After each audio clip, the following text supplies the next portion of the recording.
रवि और कबीर बचपन से ही अच्छे दोस्त थे। वे एक छोटे से गांव में रहते थे जिसके चारों ओर घना जंगल और ऊंचे पहाड़ थे। दोनों को रोमांच बहुत पसंद था।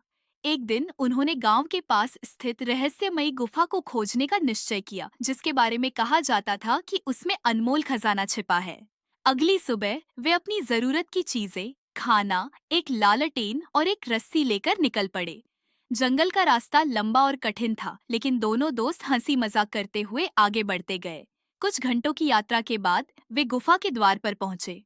गुफा अंधेरी और डरावनी थी, लेकिन दोनों ने हिम्मत जुटाई और अंदर चले गए। रवि समझदार और सावधान था। उसने कबीर से कहा, हमें संभल कर चलना चाहिए, यह जगह खतरनाक हो सकती है। लेकिन कबीर जोश में था। वह जल्दी जल्दी आगे बढ़ने लगा।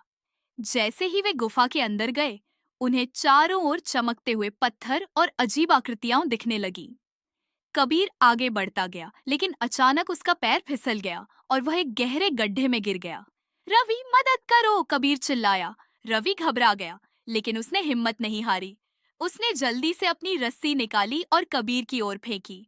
कबीर, रस्सी पकड़ो और कसकर पकड़कर ऊपर चढ़ने की कोशिश करो, रवि ने कहा। कबीर ने रस्सी को मजबूती से पकड़ा और रवि पूरी ताकत से उसे ऊपर खींचने लगा। काफी मशक्कत के बाद कबीर सुरक्षित बाहर आ गया। वह बहुत डर गया था, लेकिन साथ ही उसने राहत की सांस ली। कबीर ने शर्मिंदा होकर कहा, मुझे तुम्हारी बात माननी चाहिए थी रवि। मैं बहुत लापरवाह हो गया था।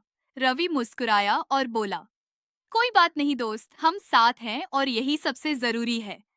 दोनों दोस्तों ने फैसला किया कि अब वे जल्दबाजी और लापरवाही नहीं करेंगे।